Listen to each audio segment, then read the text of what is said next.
Hello friends, आस्वाद कुकिंगमध्ये तुम्हा सर्वांचे खूप खूप स्वागत आहे. कैरी म्हटलं की सगळ्यांच्याच तोंडाला पाणी सुटतं. ही कैरी वर्षभर खाता यावी यासाठी याच्यापासून साठवणुकीचे कितीतरी वेगवेगळे पदार्थ बनविले जातात. त्यातीलच एक प्रकार आज आपण बनवणार आहोत, तो आहे वाळवणाची मसाला कैरी. ही कैरी एकदा बनवून ठेवली की मग आपल्याला ही वर्षभर वापरता येते.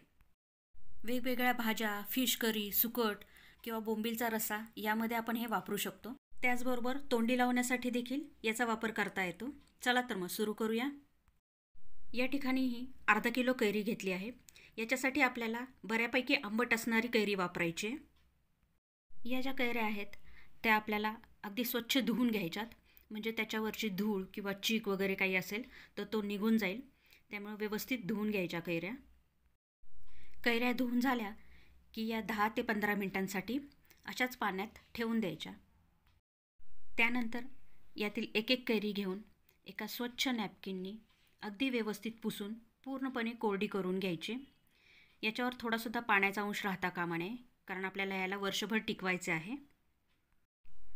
कैऱ्या अशा व्यवस्थित पूर्णपणे कोरड्या करून घेतल्या की या कैरीवरचं जे देठ आहे ते आपल्याला काढून घ्यायचं आहे, कारण तिथे चीक वगैरे असू शकतो.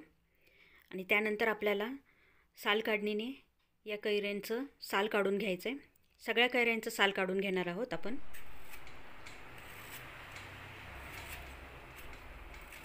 इथे पाहू शकता तुम्ही, या सगळ्या कैऱ्यांच्या साली व्यवस्थित काढून घेतलेल्या आहेत. आता आपल्याला याला कट करून घ्यायचं आहे. आता आपण या कैऱ्या कट करून घेऊयात. कट करताना त्या अशा उभ्या कट करायच्या. तसंच फार जाड देखील नाही आणि फार पातळ देखील नाही, मध्यम साईजमध्येच आपल्याला या कैऱ्या कट करून घ्यायच्यात. अशा उभ्या फोडी करून घ्यायच्यात कैरीच्या. पाहू शकता तुम्ही, या ज्या कैऱ्या आहेत त्याच्या अशा प्रकारे आपल्याला फोडी करून घ्यायच्यात. सगळ्या कैऱ्या आपण अशाच प्रकारे कट करून घेणार आहोत. पहा,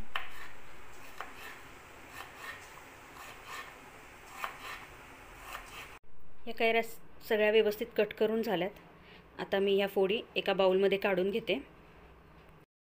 आपण या फोडींना आता मीठ, मसाला आणि बाकीचे जिन्नस लावून घेणार आहोत. सर्वात आधी इथे 2 मोठे चमचे काश्मीरी लाल मिरची पावडर घेतली आहे. याने छान रंग येतो. 1 टेबलस्पून मीठ टाकून घेऊयात. आता हा 1 चमचा चाट मसाला, याने कैरी छान चटपटीत होते. हा ऑप्शनल आहे, आवडत असेल तर वापरा.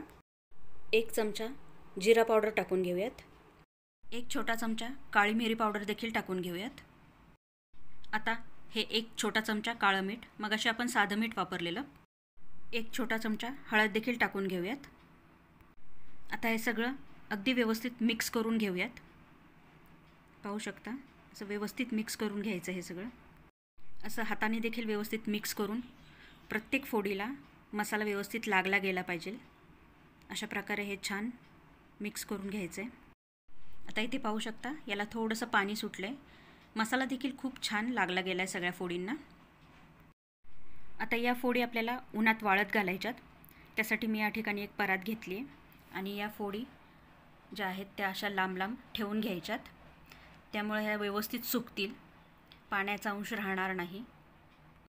हे सगळे जे कैरीचे काप आहेत ते व्यवस्थित सुकणे फार गरजेचे आहे. त्यासाठी वाळत घालताना असे लांब लांबच ठेवून घ्यायचे. आता हे आपण 2 ते 3 दिवस कडकडीत उन्हात छान वाळवून घेणार आहोत.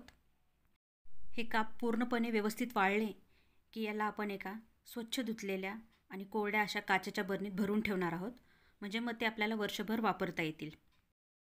चला तर मग आता आपण या फोडींना उन्हात वाळत घालण्यासाठी ठेवून देऊयात. आता पाहू शकता, या फोडी वाळत घालून 2 ते 3 दिवस झालेत. अशा प्रकारे पूर्ण व्यवस्थित सुकलेले आहेत. आता हे एका स्वच्छ काचेच्या बरणीत भरून ठेवायचं आणि ती बरणी एका कोरड्या जागी ठेवायची, म्हणजे मग वर्षभर टिकेल, खराब होणार नाही. इथे पाहू शकता, या फोडी अगदी छान कडकडीत वाळल्यात. आवाज ऐकू शकता. या सुकवलेल्या कैरीच्या काही फोडी जर फिश करीमध्ये किंवा मग बोंबीलच्या रस्सा भाजीत वापरल्या तर त्या रस्स्याची चव अगदी अप्रतिम लागते. त्याचबरोबर ज्याप्रमाणे आपण सांडगी मिरची तळून घेतो त्याप्रमाणे ह्या काही फोडी तळून घ्यायच्या.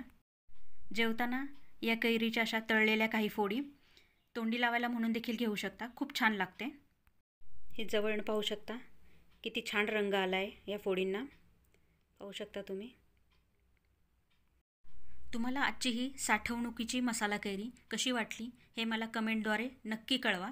तोंडाची चव वाढवणारी साठवणुकीची ही चटकदार मसाला कैरी नक्की करून पहा। व्हिडिओ आवडल्यास व्हिडिओला लाईक करा, शेअर करा आणि चॅनलला सबस्क्राईब करायला अजिबात विसरू नका। लवकरच पुन्हा भेटूया, बाय बाय।